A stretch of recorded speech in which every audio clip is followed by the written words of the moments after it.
Related from Al-Miqdam bin Al-Ma'di Karib, whom he had met, that he said, the Prophet ﷺ said, when one of you loves his brother, he should tell him of it. Authentic. Now, this hadith is straightforward. You love your brother, you say, I love you for the sake of Allah. And I tell you that I love you all for the sake of Allah. Because you came here only for the sake of Allah. And inshallah, I came here for the sake of Allah because Malaysia is beautiful. But this is beside the point. So, the Prophet is telling us, express your feelings. There is an authentic hadith. When the Prophet was with one of his companions and another companion walked by, the companion said, "O Prophet of Allah, by Allah, I love him." So the Prophet said, "Did you inform him?" He said, "No." He said, "Go and inform him."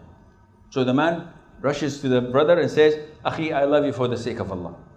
What does this do to the Muslim community? When you tell your neighbor, when you tell the people in the masjid, not because you're lying, you don't lie. Those whom you love, you inform them of your affection, of your love, of your care.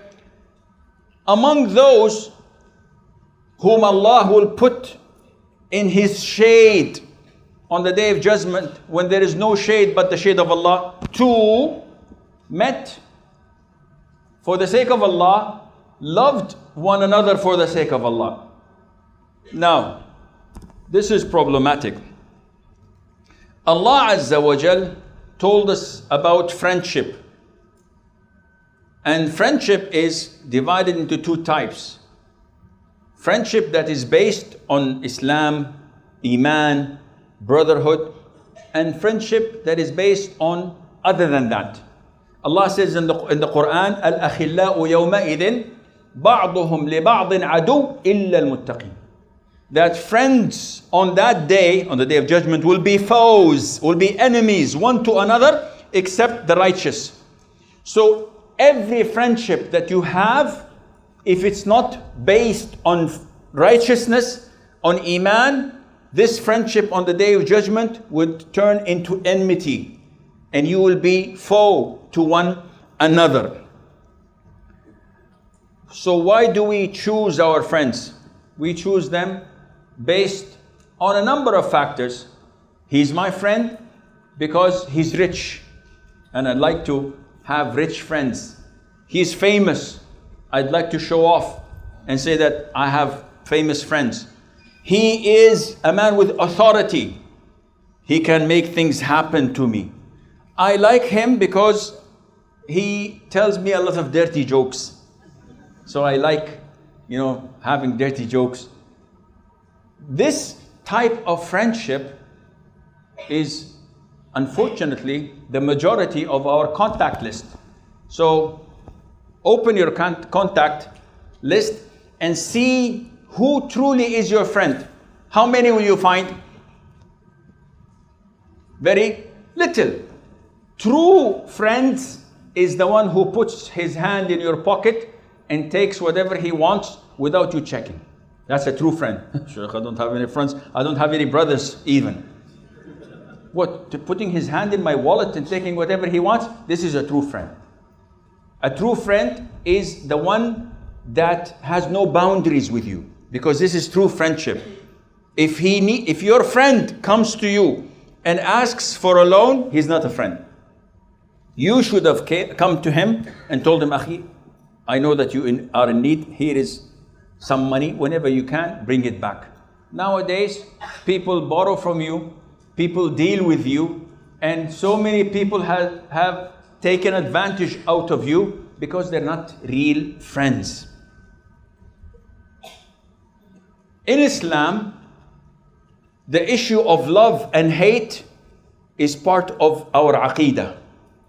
The Prophet ﷺ said, أَوْثَقُ عُرَى الْإِيمَانِ, the best and tightest of knots of Iman, knots with a K. So the Prophet is comparing Iman to be a rope made of knots. The strongest knots is to love in the sake of Allah and to hate in the sake of Allah.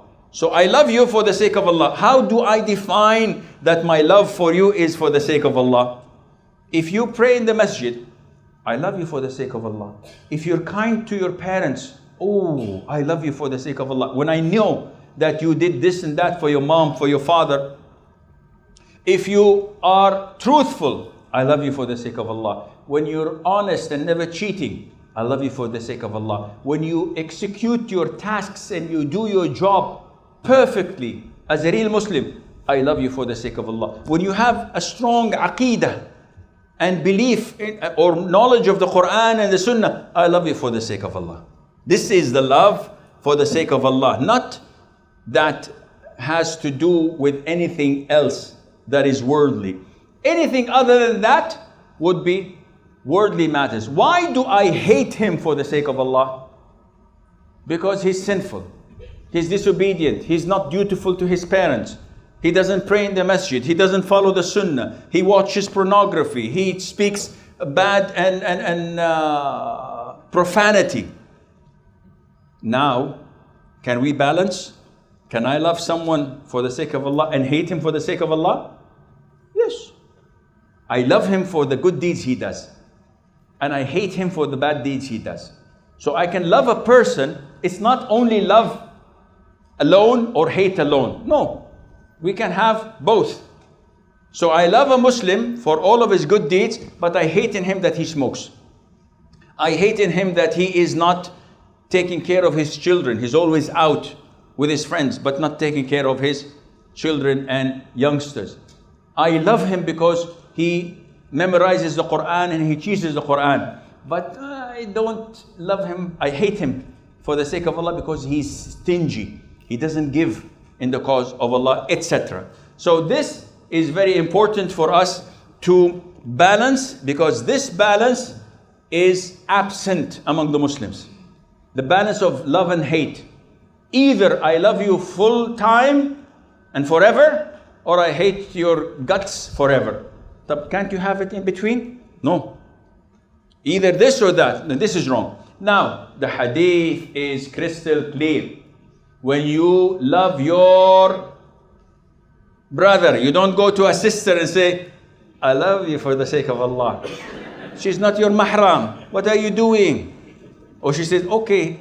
The Prophet said, his brother, not her brother. So the issue of mixing and women and men having normal relationship and friendship, and this is prevalent here, I'm afraid. And Saudi is on the way, unfortunately. And this is one of the biggest steps of shaitan. Once you get the barrier away from women and men, corruption will destroy the land. It's inevitable. This is Allah's law. And this is why the Prophet ﷺ said, I have not left any trial worse upon men than women.